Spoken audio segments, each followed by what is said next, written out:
Hello there.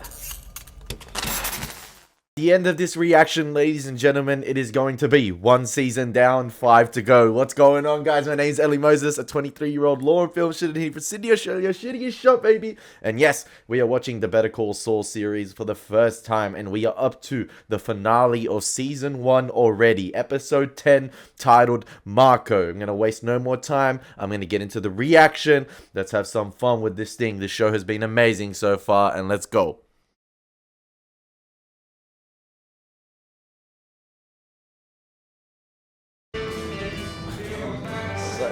Let me give you a quick little rundown of my day today. I got up at 2:30 in the morning to watch Arsenal fist up Man City. What a win, what a win.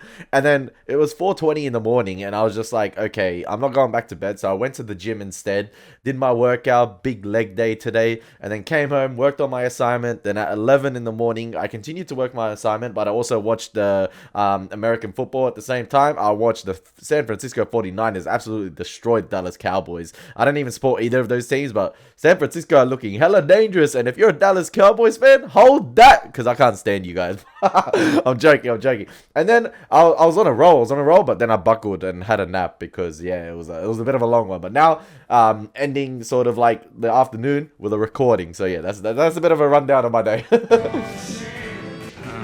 Here's a trick, huh? It's gotta be. Another flashback sequence. This is a trick, huh? I'm telling you, it can't be done. That's Saul's so mate. Give up. That's Saul's mate. Who gypped the Rolex. Right. Give me my man. I said you would beat the rap. Hey, Myrna, set him up, would you? Myrna, no, thanks. I'm good. No, go on. He don't mean it. You just got out of jail. Come on. You're not going to have a drink? That'll be the day, huh? Marco, settle down, okay? I'm in a rush. My brother's outside in a taxi. The meter's running. I'm guessing this is following the flashback in episode 3 of Chuck getting Jimmy out of jail. But I was editing my episode 8 reaction today, and I just realized, I was like thinking to myself, a lot of the reactions with Chuck, in terms of like Jimmy's success, I'm not sure if the man is bipolar. Like sometimes he's happy for him, or sometimes, like for instance with the case with Sandpiper, he would be like really into it, and then he'd start giving loads of information to Jimmy, and he'd be really invested into it. But at the same time, whenever sort of Jimmy gets the limelight, he gets a little bit jealous. Like I don't know, I was just editing that reaction, and then following him making the $20 million offer to the lawyers, he seemed really into the case. He was like sort of laying down a foundation and platform for how they're going to do it. And then obviously he completely changed sort of not personalities, but he changed sort of like demeanor towards like sort of Jimmy. I don't know why. It's just, yeah, I'm not sure if he's like bipolar. He's a very interesting character, Chuck. Tell him to pull that broomstick out of his ass and get in here. I'm buying it. No, we got no time. We're catching a plane. I came here to say goodbye. I'm moving to Albuquerque, New Mexico. Mexico? You skip bail? New Mexico. You know, like Bugs Bunny and the Roadrunner. Yeah, what are you going to do there? I'm gonna work at his law firm, like in the mailroom, to start anyways. Well, now you're talking crazy. When you just got out of jail, now you want to go back? If it was working for him, that's all that is. I was done, you understand? I didn't beat the rap. Chuck flew in and saved my ass. It's time to make some changes. Hey, listen to me. You're slipping Jimmy. What do you got to change, huh? Everything. It's time to grow up. Yeah, according to who, Chuck? The same goes for you, man. You want to spend the rest of your life on that stool? I mean, come on, Marco, look at yourself. What do you call it? Under duress. Look, he got you out of jail, okay? But he's your brother. I mean, what else is he gonna do? Marco, listen to me, all right? Chuck's not making me do this. He's given me an opportunity, and I'm grabbing it. Facts.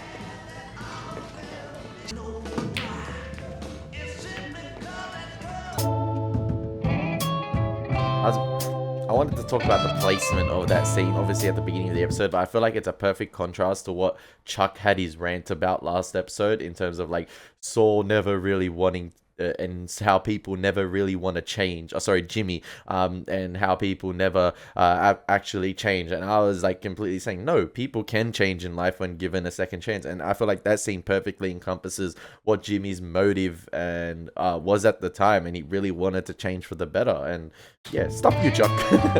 But you never know.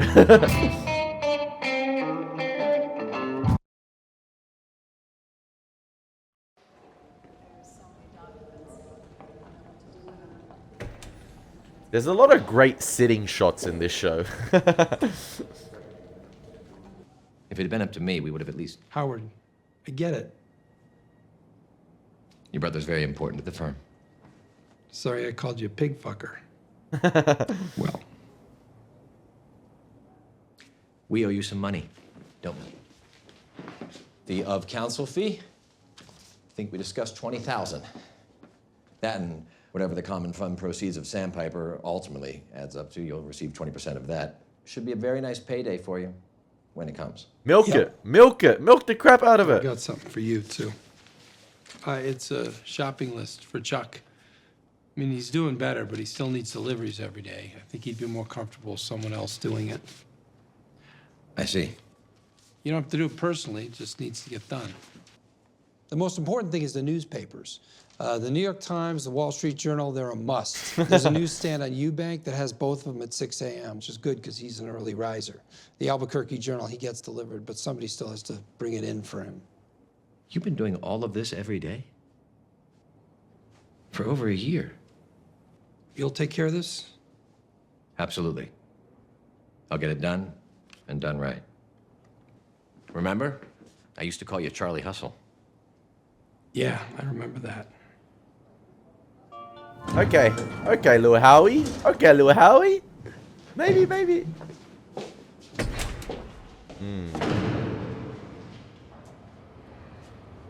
Maybe Sorry Howard. I yelled at you. Maybe my opinions on Howard might change. Maybe.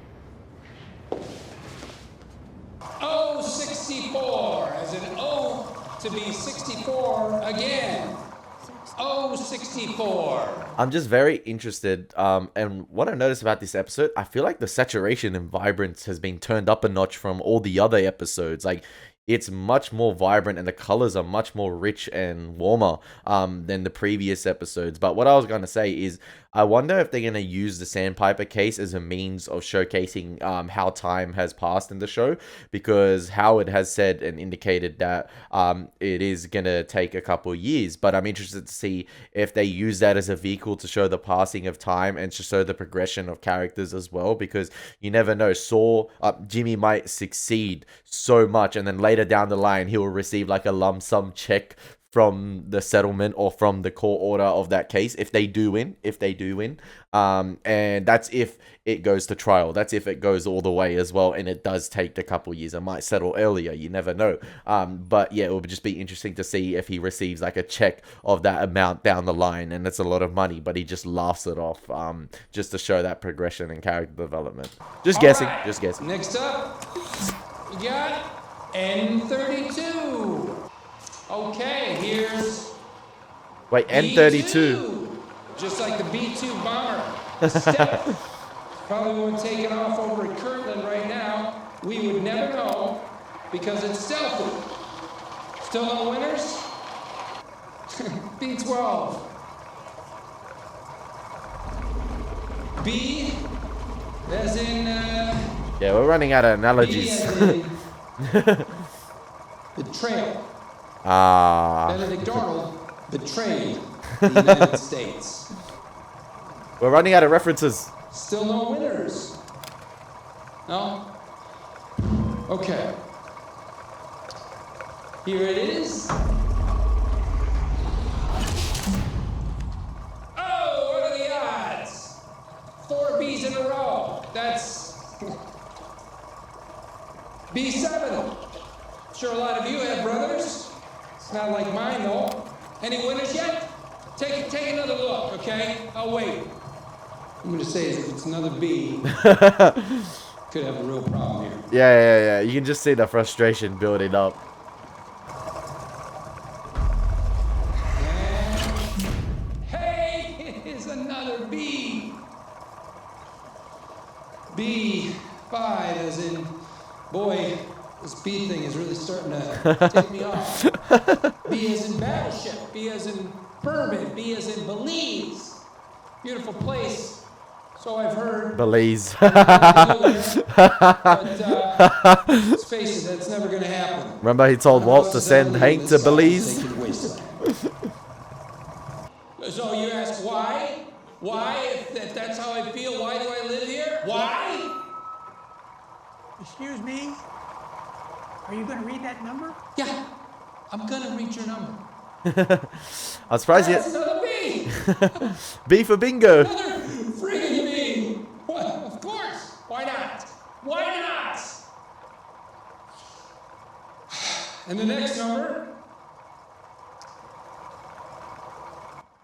He drove up and he double parked outside a Dairy Queen and went in to get some soft serve. Now, Chet drove, and this will give you an idea of exactly what kind of a douchebag this guy was. Drove a white pearlescent BMW 7 Series with a white leather interior. So I saw that thing, and I'd had a few, like I said. And I climbed up top, and I may have defecated through the sunroof. Wow, that's a Chicago sunroof. Okay. Guy wanted some soft serve, I gave him some soft serve. Wow. I did not know that his children were in the back seat. There was a level of tint on the windows that I'll maintain to this day was not legal in an Illinois licensed vehicle. But somehow, that's on me, I guess. Who leaves two Cub Scouts in a double parked car with the engine running? Come on. Now, Chet was connected. I love how you can still hear the rustling of like the bingo balls. So usually I'd be looking at malicious mischief, public intoxication, disorderly conduct, maybe. But he's got the DA saying indecent exposure. I've been paying for it ever since. That's why I'm here. Keep venting, keep venting. I don't. Any of this stuff you want? Come get it. Kitty cat notebooks for everybody. I'm out. Mic drop.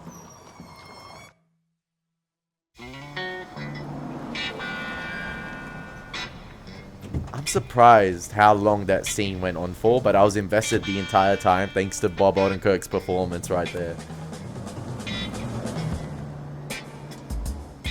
Oh, we're back at the pub. Marco. Tell her Slippin' Jimmy says hello. Slippin' Jimmy. She'll know. That'll be $5.50.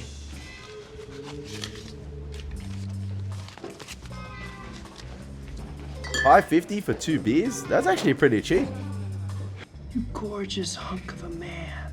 How long will you keep me waiting? Wake up, you fat son of a bitch. Bought you a beer. He probably thinks it's a dream. Me. In the flesh. Hey, I'm Irish, okay? I spend my time staying out of the sun. Speaking of pale sons of bitches, how's your brother doing? Chuck's fine.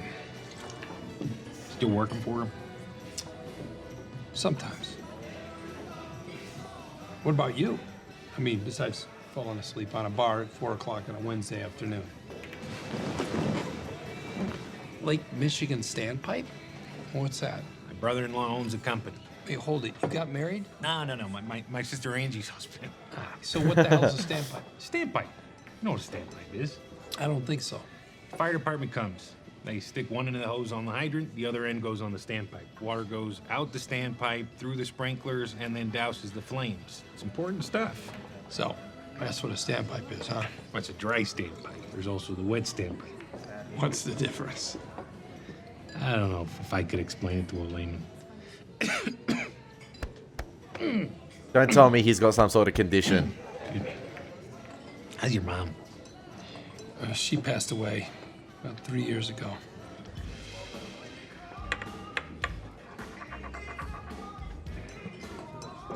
How's my Cutlass running? It's me around. Well, it's a classic. Little body work, paint job, really be something. I wonder if he does that car up for the lawyer up eventually. That car, the Cutlass. I wonder if that's the car that's done up. Is he a regular? No. You're buying, I'm selling. We're running it back. We're running it back with the coin trick. You know what? I feel like this right here is what's needed for Saul, even though they're getting up back, like they're running it back basically, just like old times. I just feel like he needed this breather. He needed this breakaway from Albuquerque. He needed to get away from all the legal shit, all the problems of Chuck, and sort of reignite that little brotherly love he had with Marco. Even though they're up to, you know, like I said, their antics, I feel like he just needed, you know, that breakaway, that spark again to just, I don't know, mean something to someone. I know he means a lot to Kim, but there's nothing like having a good time with one of the boys, all right? Just not, ladies, you understand, all right? Just allow it. Sometimes we need that break away from work and things like that. All of us do, obviously. All of us do. But yeah, this is just a change of scenery, change of environment. That's probably necessary to get, you know, that little bit on edge again. Is that you take a look. I'm sorry, buddy. No offense. I'm just, I'm not interested. Come on, man. It's gonna hurt to take a look. Let's see if they can pull it off this time. It's been 10 years, so let's see if they still got it. All right, show me what you got. Right. He's supposed to be facing right. Okay, so why is this one facing left? November 22nd, 1963, Kennedy is assassinated, right? The whole nation goes into mourning. They start naming everything in sight after it. The Mint wants in on the act. So in 64, they decide to change the Lincoln $50 into the Kennedy $50. When they design it, they put Kennedy facing right, facing east, just the way they had Lincoln. You know why? East symbolizes the dawn. That's why pretty much every grave everywhere faces east, you know? So the spirit of the dead person faces the rising sun. Without telling anybody, he flipped things around so that Kennedy was facing west towards the new frontier, the future. Now, the Mint struck about 3,000 of these before they figured it out. They canned the guy. About 1,000 of them made it out into general circulation. They managed to get most of them back, melt them down. But there's still 200 plus floating around out there.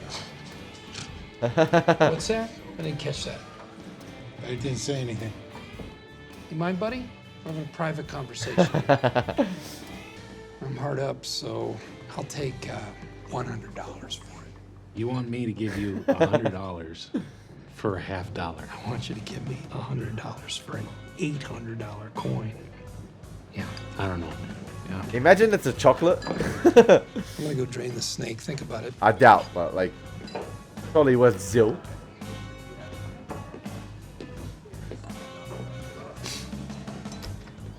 This guy's playing me, right? Definitely. Slick son of a bitch. You know, I should... I love the entire setup of this thing. I'm gonna call this guy, and when he tells me this is a scam, you know what I'm gonna do? I'm gonna call the cops and get this scumbag thrown in the can. You're my witness, okay? I'd laugh if this guy's like a detective or something. My hairy ass. Kennedy's supposed to be facing west or something. Yeah? Yeah.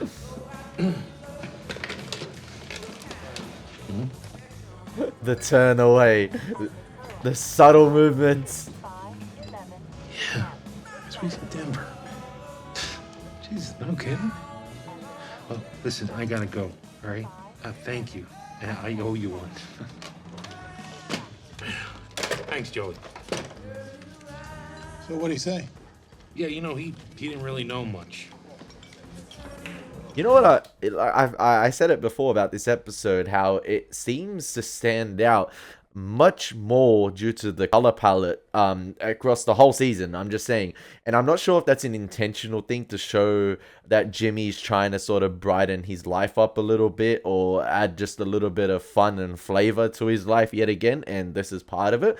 Because there was a shot, a beautiful wide shot as Jimmy left the elderly home, and I thought to myself, that looked like a scene out of Stranger Things Season 3 with how vibrant it was. I know they were all elderly people, but it kind of reminded me of like, I can't remember which season of Stranger Things had sort of like the prom night or like the dance, but it was like hella 80s and it was hella vibrant, and it kind of reminded me of that. And yet again here, it seems like all the colors and neon lights and LED lighting in the bar itself are turned up a notch. tell you what, I'll give you $50 for it. $50. I'm taking a bath at $100. All right, okay, look, I got $64 right here. It's an $800 coin, okay? I'm not gonna sell it to you for $64. Okay, if you wait for me, I'll get you $100. I don't know. Okay. Hey, buddy, I got $75 right here. Sorry, I need 100.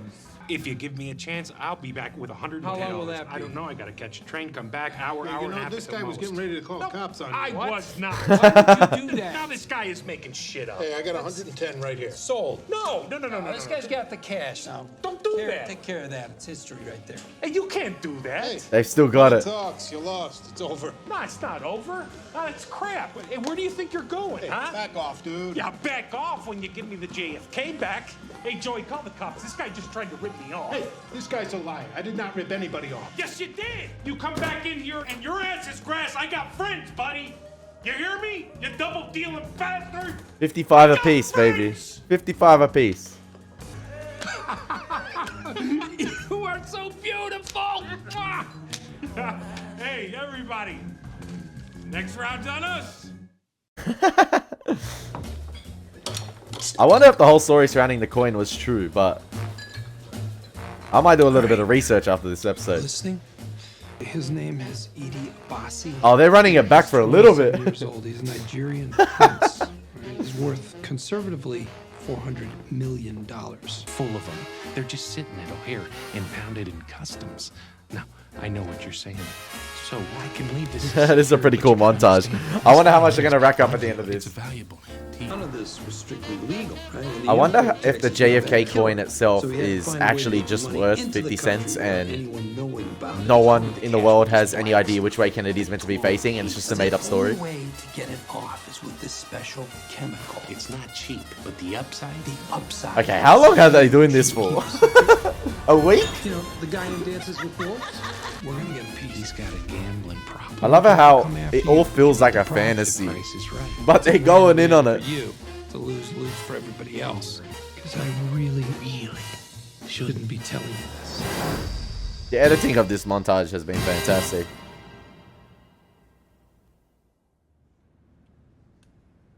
But I got that like Las Vegas casino like music as well, raiding the whole joint. I wonder if it was a dream or fantasy. Hey. Like they did the one trick and You are not Kevin Costner. I was last night. Jesus. Asshole. I mean, seriously? I mean, lady, how did you fall for him being Kevin Costner? Oh, okay. Sure he's not a manager? Yes, Lucy, I am sure. They must have been so drunk. Card. Does this look like a manager's place? Can I interest you ladies in some mimosas? At least stick around long enough to get dressed. Oh, screw you. If you build it, I will come. Lucy, come on. Yo, Lucy enjoyed it. Door sticks. I actually didn't really know which direction this finale was going to take because the Sandpiper case wasn't going to miraculously settle because they said it was going to take a couple of years unless there was a very quick settlement or meeting between the parties.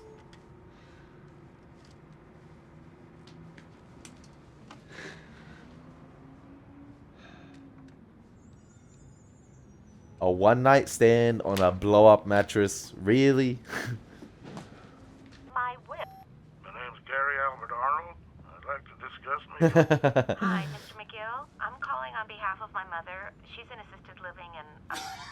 Yes, Mr. McGill. This is Manny Hollinger. Again. Marco, I'm sorry, I gotta go back. The fun's over. I gotta get back.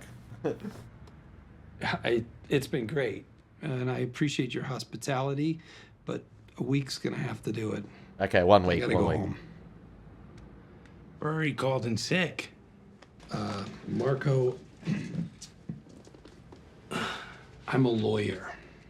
I'm surprised you didn't tell him that early on. What the heck? Honest to God, I do elder law, which is like wills and estates. So you're ripping off old people?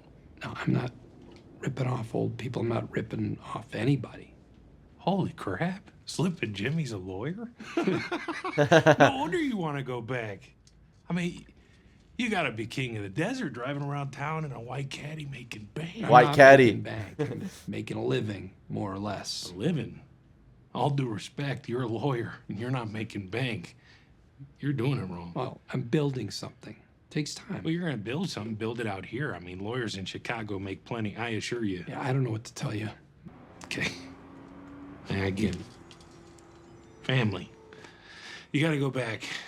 But I feel like Marco sees Jimmy as the brother he never had.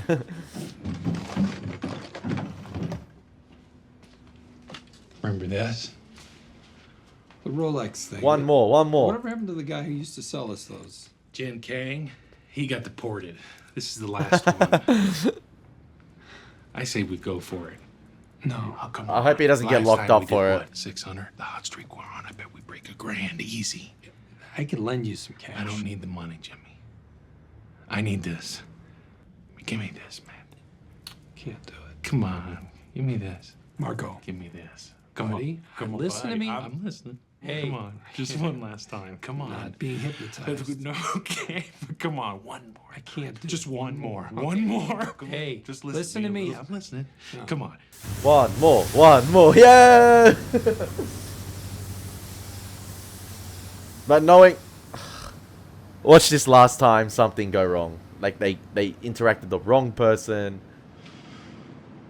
Chuck might have to come all the way and bail him out round 2. I wonder if Marco is going to be a recurring character throughout the show where Jimmy sort of has these little getaways whenever sort of things get not too hot. But he was coughing earlier on in the episode, which makes me think he must have some sort of condition. And they're foreshadowing something that he might have concealed from Jimmy.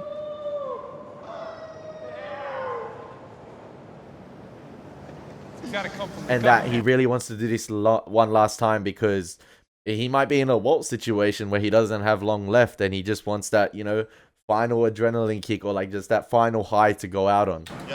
Yeah. Shut up, Marco. Shut up, Marco. Whose is it? I don't know. That's got like $1,000 in here. Somebody must have. Oh. I like how the lighting as well damn. reflects sort of like the flashback sequences.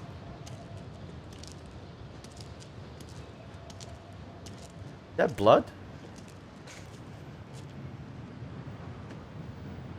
I think he's actually dead. He ain't mumbling. He ain't talking about the roundhouse kicking to the ass. I think he's actually had a heart attack. Hey, buddy. You with us? Look, this guy's just had too many. I say we move on. He's got no pulse. You want to split this? Marco, you okay? Marco? What, do you know this guy? Hey, call 911. Hey!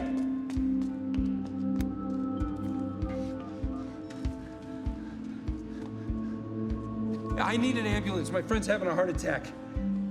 We're in an alley southeast of LaSalle and Shermer. No, I don't know. He was like this when I found him. Oh, you motherfudger. Oh, Marco, you with me? You with me? No, you did good, buddy. Just hold on, all right? They're on their way. They'll be here in a minute. Jimmy, you know what? Oh, Save your okay, breath, okay, okay? okay. You're gonna be fine. This was the greatest week of my life. Hey, they went on a high. Shut up, Marco. Hey. Hang in there. Hey, wake up, man. Come on. Help! Anybody? Marco! Damn it. Hey, Jimmy. Oh, hey, bud. Can I bum one? We lost the real one. His mom gave it to me. I thought it looked familiar. I figured I'd wear it today, but I think he wears that in Breaking Bad Not a the big entire wing time guy, as so- well. Still, could be worth a couple of bucks. Hey. Is this Ferris Bueller? I don't want to interrupt your big day off. Just checking in. What do Day you- off? It was a wake up. You know, burning down the place. The Sandpiper case? It's getting too big for HHM. Howard's decided to partner with another firm. What? Davis and Main, you heard of them? Sure, up in Santa Fe. Right. Well, they've heard of you too. Okay, that's a good thing. And they're interested. They want to make you an offer contingent on an interview. They've got a partner track position in mind. Wait, what? Partner track? What are Slow you down, talking slow down. I'm talking about there's an office in Santa Fe with your name on it. Or there could be. Chuck wouldn't like it. Chuck has no say in this. You wouldn't be working for HHM, and Chuck can't tell Davis and Main who to hire. Why me? Is this like a tax write-off? Charity thing? What's the angle on it? Jimmy, we've been talking to your clients, the Sandpiper residents, and they ask about you every chance they get. I don't know what it is, but you have a way with them. Hey, Shout out to the elders. old people love me. So, sounds good? Kim, I can't imagine what you did to make this happen. Thank you. That didn't do anything. Much. And believe it or not, Howard's been pushing this too. Good old Howard. Listen, we're going to be down in Judge Murray's court on Thursday at 11. Got it, Mr. McGill. Anything else? Well, on the grocery front, almost everything was right this time. Was that the man? That was the man. That was the guy in the mail room with Jimmy. Just when he got past the bar exam, I believe, celebrating Almost. with him. It's a small thing, but to my taste, the Granny Smith apples are a bit too tart. Those are the green ones, right? Right. I prefer the red ones, but not red delicious. Those are generally tasteless. Fuji's should be in season. It's not a major issue, but... Oh, this is the guy doing everything Fuji for Chuck. apples. I feel bad. Okay. Oh, and I'd like to try soy milk, so maybe a half gallon of that. You got it. He's gonna run him riot. Thank you, Ernesto. I appreciate your attention. Ernesto, to my detail. brother.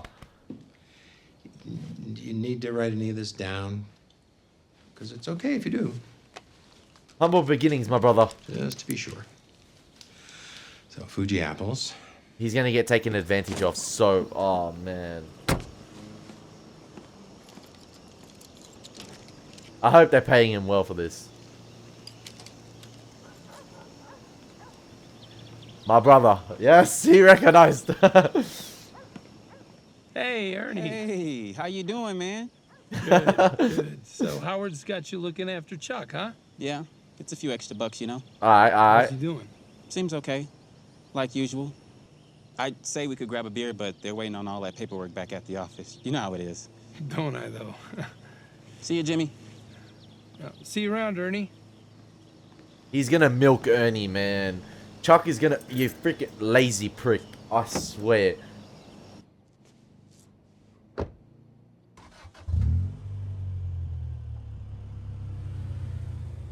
Why do I like Howard now more than Chuck? What is this? Season 1, what have you done to me?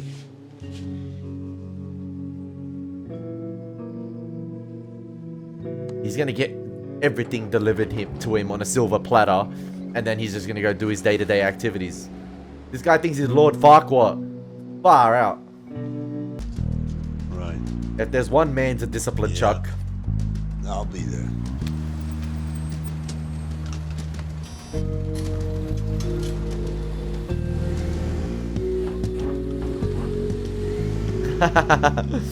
no exchange this time. Okay. Well, that was quick. No charge.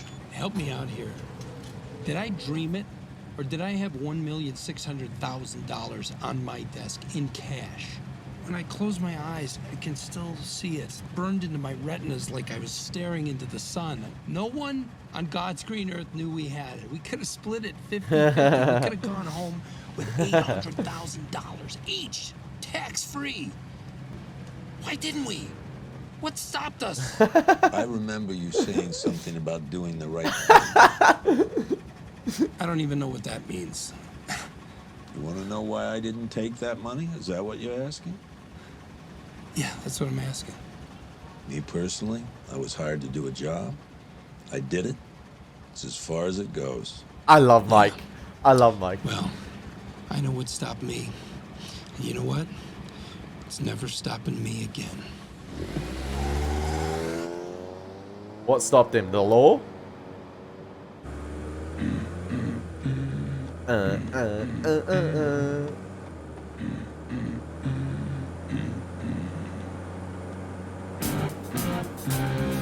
Copyright, baby. Yeah.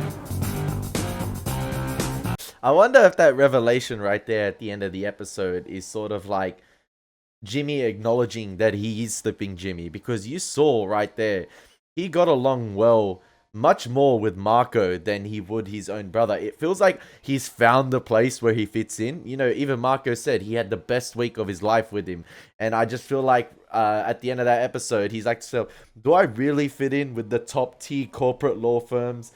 Do I really want to go up and accept that offer? And I think he realized to himself, he knows the type of people that are there because his brother is one of them. And he thinks to himself, you know what? I'm just going to be myself. I fit in with the right crowd, like the mics and things like that. And I think what made me really think at the end of that episode, it was sort of like a callback to Mike's sort of speech to that guy he helped out last episode, in terms of like you're